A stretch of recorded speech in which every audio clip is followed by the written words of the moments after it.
Oh boy. Welcome back, dudes.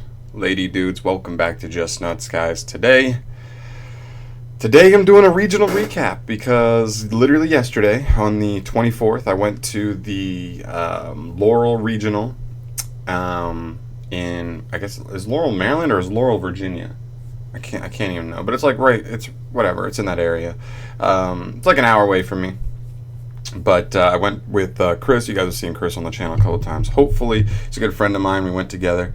Hopefully, trying to get our tops early in the season, so we wouldn't have to worry about, we could be a little more lax for the rest of the competitive season and play more what we wanted and not so focused on a competitive style. That being said, today I'm just going to go through all the stuff that happened to me in this regional and what I played. So I'll go through the deck list and then we'll look at all the matchups and how those went. So let's start with the deck list. I did play Subterra's because this is the deck I feel the most comfortable with and I feel like is the most competitive of the decks I enjoy playing at the moment.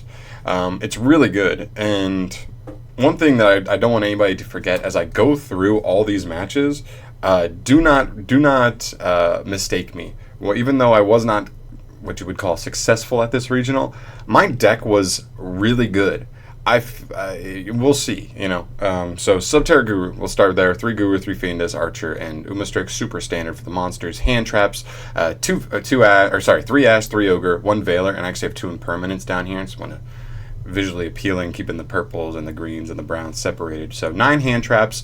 The reason I have 1 Veiler, 2 Impermanents, 1, I didn't want to spend money on the last Impermanents, and 2, Ash, Ogre, and Impermanents are all hard ones for turns.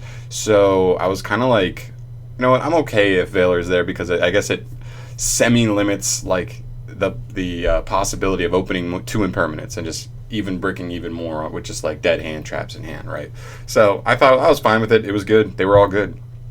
For spells, 3 City, 1 Terraforming. The real spice in my deck is this right here. 1 Set Rotation and 1 Necro Valley with Thunder Dragon art. Like, Thunder Dragon's going to be there and expecting to see Orcust as well. I thought Necro Valley was a fine card to play, and then Set Rotation can just be either another copy of City to make up for the lost one in Terraforming going to 1 on the last ban list, as well as just being a stun floodgate for decks like Thunder Dragon and Orcust, and even some other decks too, like a little bit to Strikers. Which was good. After that, we got 3 Pot of Indulgence, 3 Pot of Extravagance. Amazing. It was amazing all weekend. I saw it in like my first 4 games straight, which is wild. 3 Duality. This card is pretty good. 2, I side out 1 of these a lot of the time. 3 Final Battle, 3 There Can Only Be 1, 3 Judgment, 2 Manhunt, 2 Crackdown, and 2 Impermanents.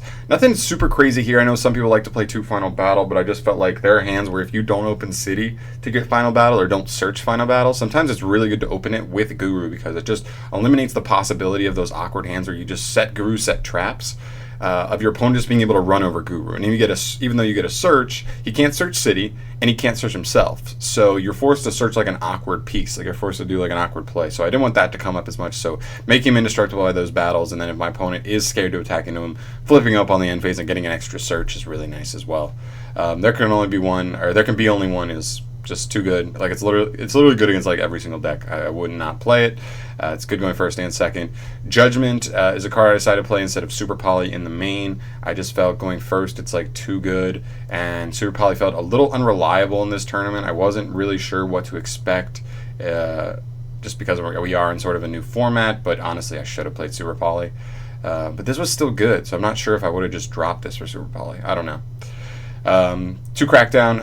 I felt 3 was too much because like sometimes Crackdown's are really good and sometimes Crackdown's like super mediocre / bad. If they have like a way to pop it that turn, it becomes very, very bad. Literally just a -1 for no reason. So I decided 2 was better than 3, and then Impermanents, obviously. So that's it for the main deck. For the side, start with a bunch of Super Poly targets, Starving Venom, 3 of those. 1 Dragastapelia, never came up, but could have. 3 Mud Dragon of the Swamp, 2 Duplexer Chimera, just be for like weird rogue matchups, and also like Sally / I don't know, Marine Cess. I know there's not that many cards in the deck yet, but it could have come up I guess against a frog player, as well as like the Code Talker deck I guess is technically playable now. whatever. It was just there. And then one Mega Fleet, Chimera Tech Mega Fleet, just because I wouldn't have been surprised if I played one or two Cyber Dragons, just because with all the meta getting kind of lowered on the last ban list, I wouldn't be surprised for a lot of those like tier 2 roguish decks to kind of rise up a little bit. Just playing it just to give me an extra edge against if I do happen to play the deck. And my extra deck is so free range. For the links, I play one Kagari because with Crackdown, I realize I'm never going to take something. I'm never going to take a Kagari because there's no point. Like it activates on summon, so it's still going to get the add. So like I'd never take the Kagari with Crackdown. I'd either be taking Shizuku or Hayate most of the time. So I would almost always be able to just make Kagari off of this, and like I just wanted extra value off of whatever I'm taking from a striker player. Hita was for like sort of sallies. If I stole something, like stole a Sunlight Wolf, I can link into this, then revive the Sunlight Wolf, and then I've got almost 4k damage just off of that. Just to apply some extra offensive pressure. Nightmare Phoenix comes up like when you crack down stuff, it could just be, it's super generic, so you can make it really easily, and then popping certain cards. I never made it this weekend. Nightmare Unicorn, never made this one, but I actually make this one more than Phoenix, because like I'll just take stuff, or I'll just have a board where I end up with like a Guru, an Archer, and a something, but it's like not enough. They have like a big Link monster, and I just need to spin it, so I just go Unicorn. It's come up a couple times, but didn't today, or yesterday, I guess. And then one Berserker of the Tenyi. I would honestly make this like the new Blackluster Soldier Link, but I didn't want to pay. I know it's been like going up and up and up in price, so I didn't want to pay all that, and I already just had him. So I was like, I'll just get a 3k beat stick in case I need to add like a Master Magician or something that can't be targeted by like Unicorn. Instead, just go this guy just beat over. For the side, 3 Super Poly, still playing Super Poly. It's too good not to in this deck. 2 Pankratops. I get people asking questions like, why play Pankratops when like he doesn't do enough to break a board? I was like, yeah, that's true, but like I'm only siding him in going second, and against a combo deck, I'm leaving all 9 of my hand traps in. So like I'm assuming I'm already opening him with like 1, maybe 2 hand traps. So they're not getting full board anyway. And playing through a mediocre board, Pankratops is at its prime. So I still felt 2 was really good. 3 Heavy Storm Duster. I've had people ask me why these weren't Twin Twisters. Yeah, like I was thinking like why not Twin Twisters here, but the matchups I'm siding these in against, they're still good going second. This deck doesn't really have any good discards that you want to really discard, so I thought this was really good. You can even set this in against True Draco or Strikers, like your worst 2 matchups, and just like play into them by taking 2-for-1s with Storm Dusters. Really good. 2 summon limits, 2 lose 1 turns, and we'll go over here for an Imperial Order. These are 5 Floodgate packets. Imperial Order just like for True Draco and Striker, turning off like obviously all of Striker, but turning off all the draw spells and like Diagram for True Dracos. While summon limit and lose 1 turn are for the more combo decks. When I'm going first, I just felt like because I play so many hand traps in the main, and like going first, I'm already probably going to get a Fiendus. Like I don't need those mediocre hand traps. Like they're for going second to hinder them, but going first, they're just like so minimally impactful. So I side these in going first versus evenly in Twin Twisters, which I should be expecting to be sided in. I should have hopefully a Fiendus, and I'd keep my Judgments in, so I have a good chance to just shut those down, no problem. And these just, if these resolve and stay up, like they probably just lose. And then 2 evenly matched. I could have played 3 of this, but I just felt like, I don't know, against the decks I'm siding this in against, I've already got like 3 Heavy Storm Duster, 2 Pankratops, and 2 of this, so that's still 7 cards already being sided in, so I wasn't super worried about that. But that's pretty much it for the main. One thing I will say, like I said earlier, like I brought up earlier, the deck was really good. I definitely would say that I let the deck down. The deck was, I think I had 1 mediocre hand, and it wasn't even like a full brick. It was like just an okay hand. It was like set 3 traps and set a Guru. That was like the worst hand I drew all day, if that gives you an idea. So the deck was phenomenal. I flubbed, you'll see. So let's get into how I flubbed and what I did to do so. So we'll start with round 1. Let me open up my notes real quick, because I took some notes as I went through the round, just to, jog my memory. Round 1, I played against a pure Thunder Dragon. So we saw this was top the UDS, got first place at the UDS pure Thunder Dragon. Not the Danger variant we'd been seeing for the last couple months. The guy was a pretty good player, pretty nice guy. I won game 1, and then I lost games 2 and 3. Game 3, I definitely misplayed. I got greedy, and I thought he had like a Colossus face up, and I thought when I flipped his Colossus down, and when I flipped Guru up, I thought I should search for Archer, so I could just go normal Archer, go into battle phase, and shuffle the Colossus. But he sided in Valor for me, and so he Valored the Guru, and then I couldn't search Fiendus, and then I couldn't search Archer, and I guess that, I mean, it wasn't even really a greedy play. I mean, I don't know. I feel like there was some. It felt like a winnable game, and I can't even really remember because it was such a long day, and that was literally the first round. So I just felt like I should have been able to win that one, but I didn't. Who knows? I may have had no way to win that game. Who knows? Whatever. But I lost, so I was 0-1 there. Then in round 2, I played Orcus player. Really nice guy. This is probably a nice guy I played all day. Really nice. Game 1. This is the only game I actually drew Necro Valley. All day, and it came in clutch because I literally just went first, activated it, and he literally could not do anything. I had like, what did I have? I had like 1 negate, and that's all it took to keep 2 monsters off the field, and he could not summon anything else because he like discarded a harp and then couldn't like banish it because of Necro Valley, and he just couldn't do anything. So I just beat him round 1 pretty handily. He won game 2, and then in game 3 I kind of handled him pretty well. He did play through a super poly though. In game 2, I super polyed him and he still beat me, which was pretty impressive. I was impressed by that. But anyway, round 3. So round 3 was a toughie. Oh, I'm not even doing this. God. Okay, so there's the Galatea. Round 3, I played against Madolce. This was the toughest, not the toughest match to play. This was the toughest loss, the toughest anything that happened to me all day.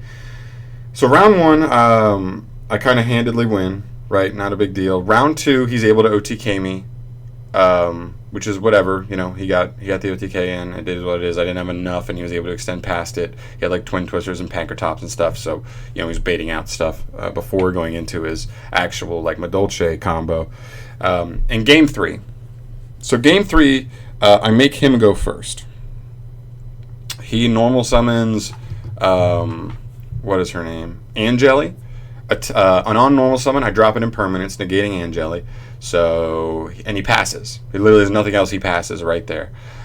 From there, I actually have a pretty good hand, but not. It was okay. So I had a city, and I also had a pot of extravagance. And in the biggest whiff of the day, I activate city first to immediately realize that I have extravagance in my hand, and literally. I was 1 disruption off of like beating him next turn because he then at the end of my turn he flips up a twin twisters attempting to pop both my back row. I am forced to use my Fiendus that I got off of Guru right then and there, and then after that I had no more negates. I had like a crackdown, but that wasn't enough. He still was able to deal me enough damage. We were getting very close to time, and he was eventually able to win. And I'm pretty sure if I had just activated crackdown and pulled any of my 8 hand traps still in the deck, or another Fiendus could have worked, or anything. Could have been the Judgments that I still had in. It could have been a Super Poly. I literally had like 20 targets, and I just need to pull 1 out of the 2 cards I drew of Extravagance to be that. Could have pulled Duality too. That could have gotten me there. Like I had like 20 to 25 targets, and if I just activate Extravagance first, I probably just straight up win that game right there. He probably does nothing on his next turn, and I just win. But I flubbed up. It is what it is. That put me at 1 and 2, which was brutal. Next up, I played a hero player. This guy was the worst person I dueled all day. He was very quiet. He was on his phone at the beginning. He was super rude. Like stuff like he searched the wrong card and was like, actually, I'm going to search something else. And I said, that's cool. And literally, I did the same thing, and he called me on it. And I was like, so it's going to be like that. It's going to be like that. He didn't know some of the rulings and stuff like that. It was just not a good time, and I was getting like super annoyed, and I was already like tired at this point. But pretty much game 1 I won pretty handedly. Game 2, he sounds like a pretty big board, and I just let him combo all the way, even though I had hand traps. I let him combo all the way, and I just set a there can be only one into his board and flip it, and he has to send everything on his board to the graveyard except for 1, and then he's just kind of screwed from there. He did some in Plasma though on that first turn. He thought that was probably just going to win, but I also set a Crackdown, and then I just stole it, and he didn't know that like Crackdown, he knows Crackdown negates activated effects, but he didn't know like Plasma would still be live on that effect that negates everything. So it was just really funny because it was just continuous, and I was just beating him with his own Plasma. He was able to get over it though, and then I ended up losing that game 2 in time because he was able to attack over Plasma at one point because he was able to just use a mass change for a Dark Law, and then I couldn't deal him damage after that, and he just won because he dinked me for some damage, even though I probably would have won the duel at the end. which was really aggravating that I probably just should have straight up won that duel. But, you know, we ended up getting the tie, so that put me at 1-2-1 at that point. This is when I was starting to already get like, ugh. Round 5, I actually played a girl. I've never played a girl at a legitimate tournament before, so this was interesting. She was nice. She was super quiet. But she was playing Danger Thunder. So before I was playing Pure Danger, this time it was like actual Danger, or Pure Thunder. Did I say Pure Thunder or Pure Danger? Before I was playing Pure Thunder, this time I was playing Danger Thunder, like the more combo-oriented variant. And game 1 I won pretty handedly. Game 2 she won pretty handedly, and then game 3 I was able to kind of will her down. It was a good back and forth, and then eventually I started running away with advantage and keeping her off of hers, and eventually able to get the win in game 3. Really good. That was pretty good. That was like probably the most solid like back and forth. Although the Orcus one was pretty good too, but it was good, and I ended up getting the win. So that put me at 2-2-1. And at this point I was actually like, you know what? I'm 2-2-1. We got 4 rounds left. It's going to be a 9-round tournament. If I can just really get it together from here, I'm like 500 more or less right now. If I can just get it together and start getting some wins, then maybe I can be at a good spot. And then round 6 happened. I played a guy playing a really weird Danger Dark World deck where pretty much he uses like dangers to discard a bunch of stuff. He discards a bunch of Dark Worlds. He pops cards. He draws a bunch of cards. All that stuff. He OPSEC it. I lost game 1, and I didn't think I would. I won game 2 pretty easily. Game 2 was super easy win. And then game 3, there were some weird ruling disputes, and like I was just super tired and over it. And honestly, I was just done. And he eventually gets the win because he opens 2 Twin Twisters, and I opened a super trap heavy hand. And it wasn't like I negated one of them with like a Solemn Judgment, and then he popped the other 2 with the other one, and then he was able to just like get a Bigfoot and a Mothman from hand to the field, and then just hit me for 48 after I paid 4,000 for the first judgment, and that was enough to do me in. If it wasn't enough to do me in, I probably would have been able to win, but just because he was able to do it in one fell swoop, he was able to get the win, which is unfortunate, but you know, whatever, it is what it is. That put me at 2-3-1, and that's when I decided to drop. I was just super exhausted. I wasn't feeling it. Like, my brain didn't feel there all day. I mean, seriously, like, forgetting to activate Extravagance first, the misplay in round 1. I probably misplayed in the hero match, too. I probably shouldn't have lost that at all. I probably just, I don't know. I don't even know. Like, I can't even remember, like, what was what now. It was such a long day. But I just felt like my deck was really, really good. Going back to that point, like, seriously, if you were looking at Subterras, now that, like, Hidden City is reprinted, like, realistically the only expensive card is Extravagance. If you get that, like, you're literally like pretty good to go here, and the deck's really good. If it's a style of play, if it's a deck you think you'd like, definitely try it out. I definitely highly recommend it. You don't have to play impermanence. You could just play 3 Veiler if you want.